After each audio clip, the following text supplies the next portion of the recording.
अस्सलाम वालेकुम नाज़रीन, फाइनेंशियल अकाउंटिंग जे हिन लेक्चर में अव्हांखे ख़ुशि आमदीद चइजे थो। असांजो ही फाइनेंशियल अकाउंटिंग जो पहिरियों लेक्चर आहे ऐं उमेद कयूं था तव्हांखे हिन लेक्चर में ऐं अकाउंटिंग जे ईंदड़ सभिनी लेक्चर्स में तमामु घणो मज़ो ईंदो ऐं तव्हां उन मां तमामु घणो कुझु पिराईंदा। अचो त असीं अकाउंटिंग जो लेक्चर शुरू कयूं ऐं अकाउंटिंग जी बुनियादी डेफिनेशन्स ऐं उन मुतालिक़ बुनियादी ॼाण हासिलु कयूं। सभिनी खां पहिरीं पाण ॾिसंदासूं त अकाउंटिंग छा हूंदी आहे ऐं अकाउंटिंग करण जो मक़सदु छा हूंदो आहे। अकाउंटिंग करण जो मक़सदु हूंदो आहे त असीं कंहिं बि कारोबार में थींदड़ इकनॉमिक सरगर्मियुनि खे बातरतीब रिकॉर्ड कयूं त जीअं लॻापियल फ़र्द या कंपनियूं उन ई इंफॉर्मेशन या ॼाण खे कुतुब आणे सघनि। ॾिसो, असीं कंहिं बि कंपनी में थींदड़ इकनॉमिक सरगर्मियुनि खे रिकॉर्ड कंदा आहियूं, उहो इन करे त जीअं ॿियूं कंपनियूं या ॿिया फ़र्द उन रिकॉर्ड कयल इंफॉर्मेशन खे कमु आणे सघनि। उनजो कहिड़ो कमु हूंदो आहे असीं अॻिते ॾिसंदासूं। ख़ैरु सभिनी खां पहिरियों त ॾिसूं था त इकनॉमिक सरगर्मी छा हूंदी आहे। इकनॉमिक सरगर्मी हिकु उहा सरगर्मी हूंदी आहे जंहिंमें कंपनी पंहिंजो पैसो इस्तेमालु करे, यानी को बि अहिड़ो अमल जेको कंपनी में थिए थो जंहिंमें पैसो इन्वॉल्व थिए थो या पैसे जी मौजूदगी या इन्वॉल्वमेंट आहे त असीं उनखे इकनॉमिक सरगर्मी चई सघूं था। यादि रहे, इकनॉमिक सरगर्मी उहा न आहे जेकॾहिं अव्हां कंहिं बि एम्प्लॉई खे पंहिंजी कंपनी में नौकरी ॾिनी आहे त तव्हां इहो कोन था चई सघो त इहा सरगर्मी इकनॉमिक आहे। सो तव्हां हुनखे अकाउंटिंग जे किताबनि में या अकाउंटिंग बुक्स में रिकॉर्ड न कंदो। हा, जॾहिं अव्हां उन एम्प्लॉई खे या उन मुलाज़िम खे पघार ॾींदो त उते पैसो इन्वॉल्व थियो। सो तव्हां उनखे हाणे इकनॉमिक सरगर्मी चई सघो था ऐं उनखे अकाउंटिंग में रिकॉर्ड करे सघो था। हलो, लाॻापियल फ़र्द या कंपनियूं केरु आहिनि? यादि आहे पोइ डेफिनेशन में ॾिठो हुयोसीं त लाॻापियल फ़र्द उन कंपनी जी इंफॉर्मेशन खे इस्तेमालु कंदियूं आहिनि। ख़ैरु इहे उहे फ़र्द या कंपनियूं आहिनि जेके कंहिं कंपनी या बिज़नेस में पैसा सीड़ाइण जा ख़्वाहिशमंद हूंदा आहिनि। इन्हनि खे कंपनी बाबति इंफॉर्मेशन इन करे घुर्बल हूंदी आहे जो उहे कंपनी जी मौजूदा सूरत हाल मां अंदाज़ो लॻाए सघनि त आया उन कंपनी में पैसा सीड़ाइण घुरिजनि या न। ॾिसो, जेकॾहिं अव्हां कंहिं बि कंपनी में पैसा इन्वेस्ट करणु घुरो था या कंहिं बि कंपनी में पंहिंजो पैसो सीड़ाइणु घुरो था त सभिनी खां पहिरीं अव्हां इहो ॾिसंदो त छा उहा कंपनी पैसे सीड़ाइण जे लाइक़ु आहे बि या न, छा हुनजी साख एतिरी आहे या छा हुनजो पोयों रिकॉर्ड इहो ॿुधाए थो त हीअ कंपनी कामयाबी सां पंहिंजो बिज़नेस हलाईंदी रही आहे। सो इन ई करे इहा ॼाण हासिलु करण लाइ असीं कंपनी जा रिकॉर्ड ऐं उन जा इंफॉर्मेशन ऐं बुक्स पढ़ंदा आहियूं। हर कंपनी जे लाइ इहो फ़र्ज़ु हूंदो आहे, हर कॉर्पोरेशन जे लाइ इहो हुकूमत तरफ़ां फ़र्ज़ु थियल आहे त उनखे साल में हिकु भेरो पंहिंजा अकाउंटिंग रिकॉर्ड्स पब्लिकली पब्लिश करणु घुरिजनि ऐं पब्लिक जे साम्हूं आणणु घुरिजनि। सो जॾहिं उहे रिकॉर्ड साम्हूं ईंदा आहिनि त इन्वेस्टर्स या उहे माण्हू जेके कंपनी में कंहिं बि क़िस्म जी दिलचस्पी रखनि था, मे बी उहे कंपनी जा ग्राहक हुजनि या कंपनी जा पंहिंजा अंदरिया माण्हू हुजनि, मैनेजर्स या उतां जा जेके ॿिया CEO वग़ैरह आहे, उहे बि अकाउंटिंग इंफॉर्मेशन ॾिसंदा आहिनि त जीअं उनखे ख़बर पवे त अकाउंटिंग जे मालूमात मुताबिक़ हुननि जी कंपनी किथे बीठी आहे ऐं हुनजी कंपनी कहिड़े नमूने हली रही आहे ऐं अॻिते हुननि खे कहिड़ो लाइ अमल इख़्तियार करणु घुरिजे। अकाउंटिंग में टे अमल थींदा आहिनि।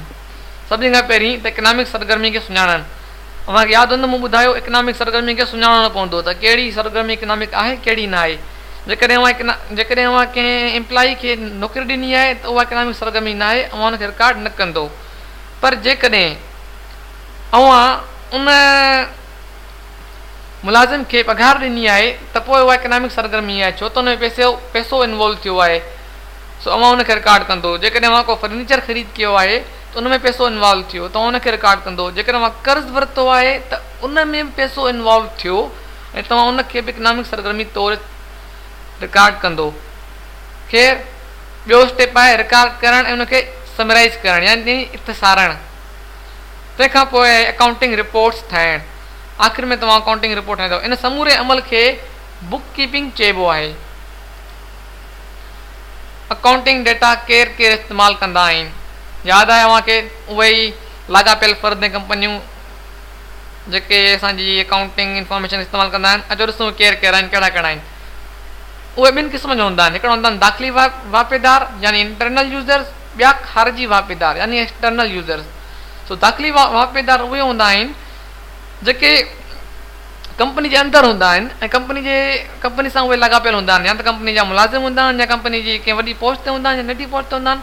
ख़ैरु उन्हनि में इंतिज़ामिया हूंदो आहे, यानी ही। तंहिंखां पोइ मार्केटिंग जा माण्हू हूंदा आहिनि, फाइनेंस जा माण्हू हूंदा आहिनि। ख़ारिजी वापेदार उहे माण्हू जंहिंजो कंपनी सां तालुक़ु न आहे, कंपनी खां ॿाहिरि हूंदा आहिनि। उहे उन्हनि में हूंदा आहिनि सीड़पकार, यानी उहे माण्हू जेके कंपनी में इन्वेस्ट करणु घुरनि था, कर्ज़ ख़्वा उहे माण्हू जिन कंपनी खे कर्ज़ु ॾिनो आहे या कर्ज़ु ॾियणु चाहिनि था, ऐं उहे माण्हू जेके कंपनी जा ग्राहक आहिनि।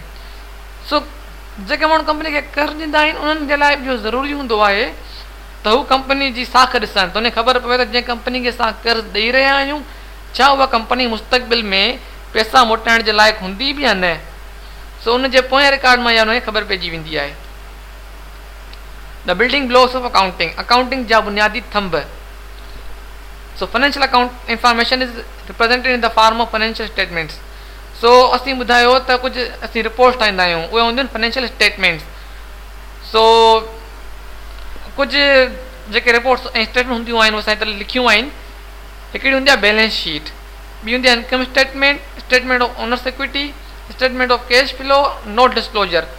इन्हनि मां शुरू वारा 4 त असीं पाण हिते ॾिसी वठंदासूं ऐं शुरू वारा 3 असां चङे नमूने पढ़ंदासूं जेके हिन कोर्स जे स्कोप में आहिनि, बाक़ी ॿिया असांजे कोर्स जे स्कोप में न आहिनि।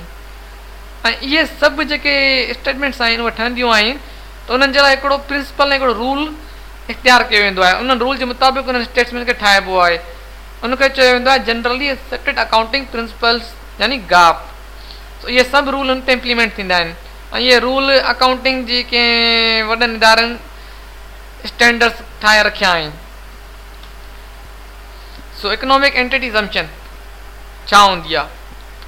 कारोबार जूं माली सरगर्मियूं उन जे मालिक जे ज़ाती माली सरगर्मियुनि खां अलॻि रखणु घुरिजनि। सो इकोनॉमिक एंटिटी एज़म्पशन असांखे ॿुधाए थी त मालिक पंहिंजो पाण में हिकु अलॻि वजूद आहे ऐं कंपनी या कारपोरेशन पंहिंजो पाण में हिकु अलॻि वजूद आहे। कारोबार पंहिंजो पाण में हिकु अलॻि एको हूंदो आहे। सो कारोबार जूं जेके सरगर्मियूं आहिनि उनखे मालिक जी ज़ाती सरगर्मियुनि सां मिक्स न करणु घुरिजे। कारोबार जा ख़र्चा पंहिंजा, मालिक जा ख़र्चा पंहिंजा। कारोबार जी कमाई पंहिंजी ऐं मालिक उन मां जेकॾहिं खणे थो त उहो कारोबार मां ड्रा कंदो। ऐं ड्राइंग छा हूंदियूं असीं हिते ॾिसंदासूं। सही आहे। सो असीं हिते शुरू खां आख़िर ताईं कारोबार खे हिकु अलॻि एंटिटी, हिकु अलॻि वजूद तौरु तसवुर कंदा आहियूं। मालिक सां गॾु उहो मिलियलु न हूंदो आहे। इहो कॾहिं थींदो आहे ऐं कहिड़े क़िस्म जे बिज़नेस फॉर्म में थींदो आहे उनखे चइबो आहे कारपोरेशन। असां वटि 3 क़िस्मनि जा बिज़नेस फॉर्म हूंदा आहिनि, प्रोप्राइटरशिप, पार्टनरशिप, कारपोरेशन। असीं पंहिंजे अकाउंटिंग जे कोर्स में घणो करे कारपोरेशन जे बारे में ॻाल्हाईंदासूं ऐं उन्हनि जी अकाउंटिंग कंदासूं। सो जिन 3 बिज़नेस फॉर्म जे बारे में असां तव्हांखे ॿुधायो या बिज़नेस मालिक जूं जेके 3 शिकिलियूं ॿुधायूं उन्हनि ते असीं हींअर थोरो डिटेल्स में उन ते बहस कंदासूं। सभिनी खां पहिरीं प्रोप्राइटरशिप छा हूंदी आहे? प्रोप्राइटरशिप अमूमन ऐं ख़ासि करे हिकिड़े फ़र्द ते मुश्तमिल हूंदी आहे। घणो करे या थी सघे थो 2 हुजनि या 3 हुजनि, पर घणो करे हिकिड़ो फ़र्दु हूंदो आहे ऐं जेठां 1-2 माण्हू हूंदा आहिनि जेकॾहिं रखणु चाहे त। असांजा पाड़े जा दुकान ऐं सर्विस शॉप जीअं दर्ज़ी वग़ैरह थी वियो, असीं उन्हनि खे प्रोप्राइटरशिप चई सघूं था। इन में छा थींदो आहे त मालिक ई मुनाफ़ो खणंदो आहे, मालिक ई पंहिंजे कारोबार जो नुक़सानु बर्दाश्त कंदो आहे ऐं कंहिं बि क़िस्म जे कर्ज़ ॾांहुं मालिक पाण ई जवाबदार हूंदो आहे। तंहिंखां पोइ अचे थी पार्टनरशिप। पार्टनरशिप 2 या वधीक मालिकनि ते मुश्तमिल हूंदी आहे ऐं उहे पंहिंजे पाण में कंपनी जो फ़ाइदो या मुनाफ़ो विराईंदा आहिनि, कंपनी में गॾिजी करे इन्वेस्ट कंदा आहिनि ऐं कंपनी जा नुक़सान या जेके बि थी विया उहे गॾिजी करे बर्दाश्त कंदा आहिनि। ऐं इहे अहिड़े क़िस्म जा बिज़नेस अक्सर करे रिटेल या सर्विस टाइप बिज़नेस हूंदा आहिनि। इन्हनि ते लामहदूद ज़ाती कर्ज़ु हूंदो आहे, यानी ज़ाती तौर ते त को पार्टनर केतिरो बि कर्ज़ु खणी सघे थो, उन ते का बंदिश न आहे। हा, का पार्टनरशिप ठहण खां पहिरीं पार्टनरशिप एग्रीमेंट हूंदी आहे, पार्टनरशिप रज़ानामो। सो सभई पार्टनर्स उन पार्टनरशिप रज़ानामे ते साइन कंदा आहिनि ऐं हू उन में लिखियल उसूलनि ते पंहिंजे पाण खे बाउंड कंदा आहिनि, पंहिंजे पाण खे पाबंद कंदा आहिनि त पार्टनरशिप इन्हनि उसूलनि ते असां हलंदासूं, जे न हलियासूं त पार्टनरशिप टुटी सघे थी। तंहिंखां पोइ अचे थी कारपोरेशन। हीउ उहो बिज़नेस फॉर्म आहे जेको असीं पंहिंजे हिन पूरे कोर्स में डिस्कस कंदासूं ऐं हिन जी अकाउंटिंग कंदासूं। इन में मालिकी जेका हूंदी आहे या जेका ओनरशिप हूंदी आहे स्टॉक जे शेयर में विरहायल हूंदी आहे, यानी कंपनी जी मालिकी में कुझु माण्हुनि जा शेयर हूंदा आहिनि, ॿाहिरां माण्हू उन जा शेयर्स ख़रीद कंदा आहिनि, त उहे बि क़िस्म सां उन कंपनी जा मालिक हूंदा आहिनि या मालिकी जो हिसो उन्हनि वटि हूंदो आहे कुझु। सो उहे कंपनी जे प्रॉफिट मां प्रॉफिट खणंदा आहिनि ऐं कंपनी में इन्वेस्ट कंदा आहिनि। जेकॾहिं कंपनी ॿुॾी वञे थी त उन सां उनजो नुक़सानु थी वेंदो आहे। सो कारपोरेशन हिकु अलॻि कानूनी एको हूंदो आहे, जीअं असां तव्हांखे ॿुधायो हुयो त हीअ पंहिंजे पाण में हिकु अलॻि एंटिटी आहे, यानी उनजो बिज़नेस जे मालिक सां तालुक़ु न हूंदो आहे, छाकाणि त हिकिड़ो मालिक उन में न हूंदो आहे। मालिक खां अलावा जे स्टॉक जा शेयर होल्डर हूंदा आहिनि, यानी उहे बि उन्हनि जी बि हिसापती हूंदी आहे, उहे पंहिंजे पाण में थोरा घणा मालिक हूंदा आहिनि। सो तंहिं करे हिनखे अलॻि कानूनी एको रखियो वेंदो आहे त जेकॾहिं हिकिड़ो मालिक छॾे हलियो वञे त ॿिया जेके मालिक आहिनि उन मां हिकिड़ो अची करे उन कंपनी खे संभाले सघे थो। ईअं कंपनी उहा इलाही वक़्त ताईं हलंदी रहंदी आहे। हिन जी लाइबिलिटी या कर्ज़ महदूद हूंदो आहे, कंपनी तमामु घणो कर्ज़ नथी खणी सघे, ओतिरो जेतिरो हुनजी माना हदूद में आहे। सो उमेदु कयूं था त हिन लेक्चर में अव्हांखे अकाउंटिंग जी बुनियाद सम्झ में अची विया हूंदा, अव्हांखे ख़बर पइजी वेंदी त अकाउंटिंग छा आहे, अकाउंटिंग छाजे लाइ हूंदी आहे ऐं मुख़्तलिफ़ क़िस्म जा बिज़नेस फॉर्म कहिड़ा हूंदा आहिनि।